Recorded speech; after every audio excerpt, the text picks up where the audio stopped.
Hey guys, welcome back to the channel. We hope you're having a blessed day wherever and whenever you are. And thank you for joining us as we continue to go through the Bible in 60 days. It's really a good taste of the Bible and a summary of the Bible and the story of the Bible. And it's a great plan for families and kids.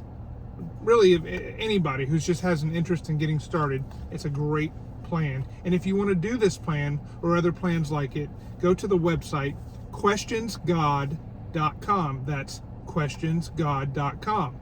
And today we're going to continue our journey in the book of Joshua, and we're going to be reading chapters 8 and 11.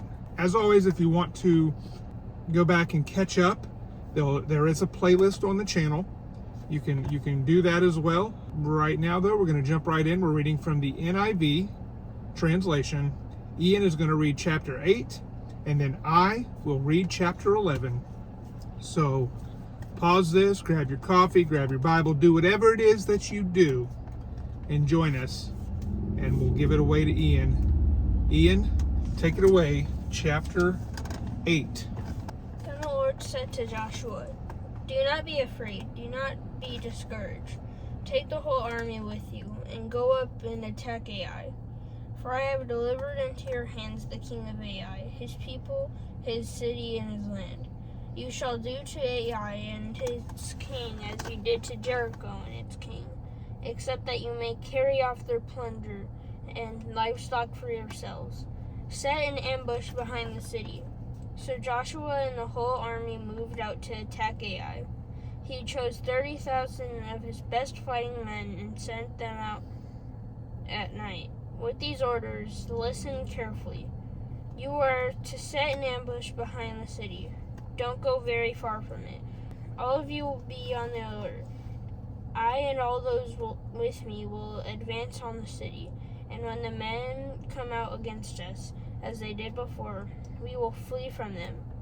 They will pursue us until we have lured them away from the city, for they will say, "They are running away from us as they did before." So when we flee from them, you are to rise up from ambush and take the city.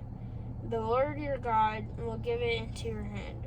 When you have taken the city, set it on fire. Do what the Lord has commanded. See to it. You have my orders. Then Joshua sent them off, and they went to the place of ambush and lay in wait between Bethel and Ai, to the west of Ai. But Joshua spent that night with the people. Early the next morning, Joshua mustered his army, and he and the leaders of Israel marched before them to Ai.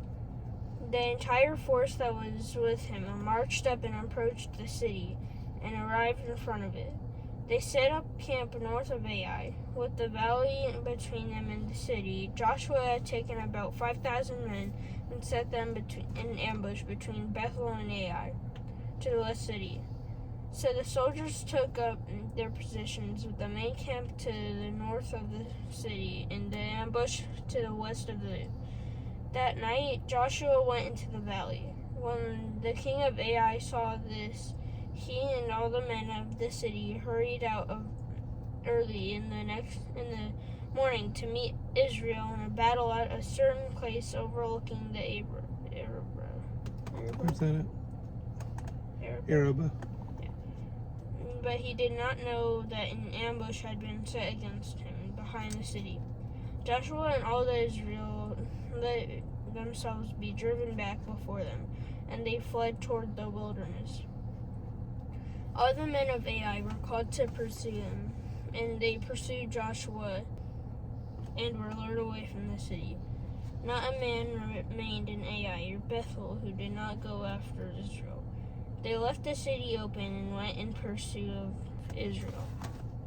Then the Lord said to Joshua, "Hold out toward Ai at the javelin that is in your hand, for into your hand I will deliver the city." So Joshua held out toward the city the javelin that was in his hand. As soon as he did this, the men in the ambush rose quickly from their position and rushed forward. They entered the city and captured it and quickly set it on fire. The men of Ai looked back and saw the smoke of the city rising up into the sky, but they had no chance to escape in any direction. The Israelites who had been fleeing toward the wilderness had turned back against their pursuers. For when Joshua and all Israel saw that the ambush had taken the city and that smoke was going up from it, they turned around and attacked the men of Ai. Those in the ambush also came out of the city against them, so that they were caught in the middle. With Israelites on both sides, Israel cut them down, leaving them neither survivors nor fugitives. But they took the king of Ai alive and brought him to Joshua. When Israel had finished killing all the men of Ai in the fields and in the wilderness where they had chased them, and when every one of them had been put to the sword, all the Israelites returned to Ai and killed those who were in it. 12,000 men and women fell that day, all the people of Ai. For Joshua did not draw back the hand that held out his javelin until he had destroyed all who lived in Ai.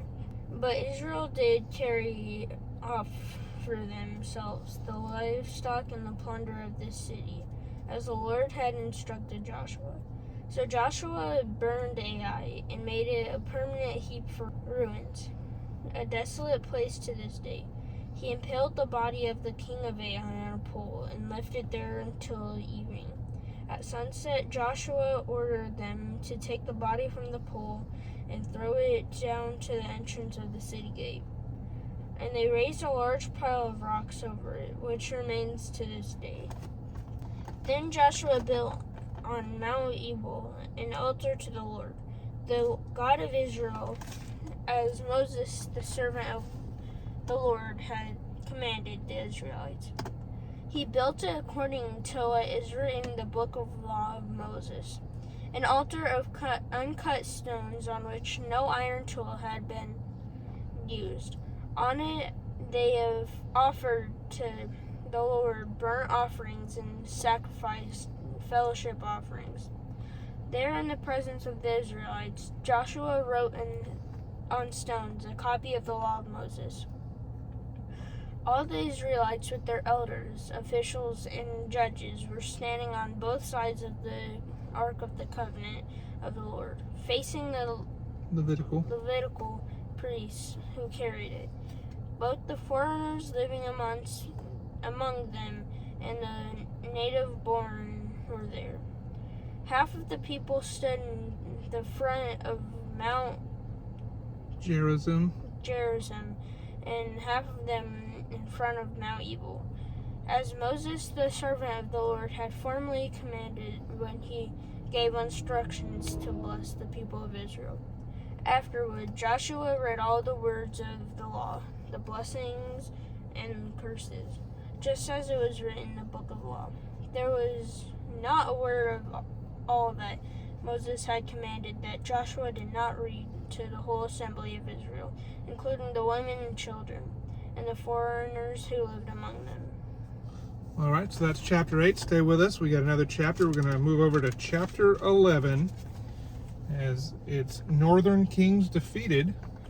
When Jabin, king of Hazor, heard of this, he sent word to Jobab, king of Madon, to the kings of Shimron and Achshaph, and to the northern kings who were in the mountains, in the Arabah south of Kinnereth, in the western foothills, and in Naphoth Dor on the west, to the Canaanites in the east and west, to the Amorites, Hittites, Perizzites, and Jebusites in the hill country, and to the Hivites below Hermon in the region of Mizpah. They came out with all their troops and a large number of horses and chariots, a huge army as numerous as the sand on the seashore. All these kings joined forces and made camp together at the waters of Merom to fight against Israel.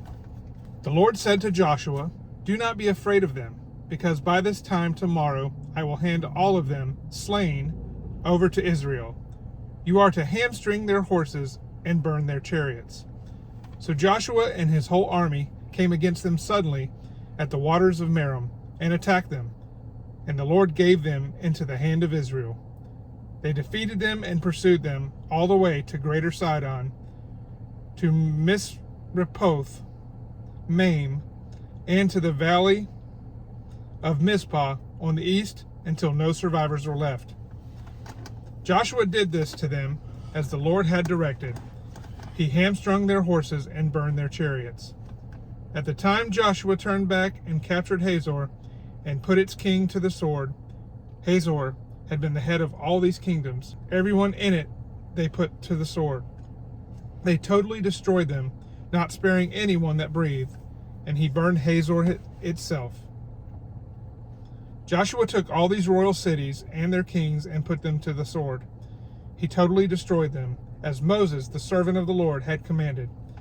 Yet Israel did not burn any of the cities built on their mounds except Hazor, which Joshua burned. The Israelites carried off for themselves all the plunder and livestock of these cities, but all the people they put to the sword until they completely destroyed them, not sparing anyone that breathed. As the Lord commanded his servant Moses, so Moses commanded Joshua, and Joshua did it. He left nothing undone of all that the Lord commanded Moses.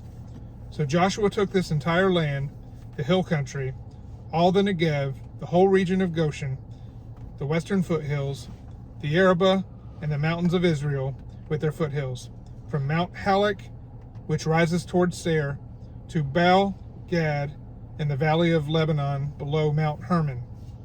He captured all their kings and put them to death. Joshua waged war against all these kings for a long time, except for the Hivites living in Gibeon. Not one city made a treaty of peace with the Israelites, who took them all in battle. For it was the Lord himself who hardened their hearts to wage war against Israel, so that he might destroy them totally, exterminating them without mercy, as the Lord commanded Moses. At that time Joshua went and destroyed the Anakites from the hill country, from Hebron to Beer and Anab, from all the hill country of Judah, and from all the hill country of Israel. Joshua totally destroyed them and their towns. No Anakites were left in Israelite territory, only in Gaza, Gath, and Ashdod did any survive. So Joshua took the entire land, just as the Lord directed Moses, and he gave it as an inheritance to Israel according to their tribal divisions. Then the land had rest from war. And that completes our reading for today. A lot of reading today, a lot of big words, and I will like to mention that have some grace with us as we're reading the Bible and we can't pronounce some of these words. You know, we're not theologians. We are just doing the best we can with what we know, and we're just trying to encourage you to read the same. And it's not always, you know, the most important thing that you get the words and you say them exactly how they're supposed to be said. So some of these words aren't even words we use today. Some of them names of places aren't places that are called those words anymore. But these are historical accounts of what these places were, and I digress. But we hope you've been encouraged. We hope that you'll continue coming back every day, getting the word in daily, and we'll look forward to seeing you on the next family video. Isn't that right? God bless.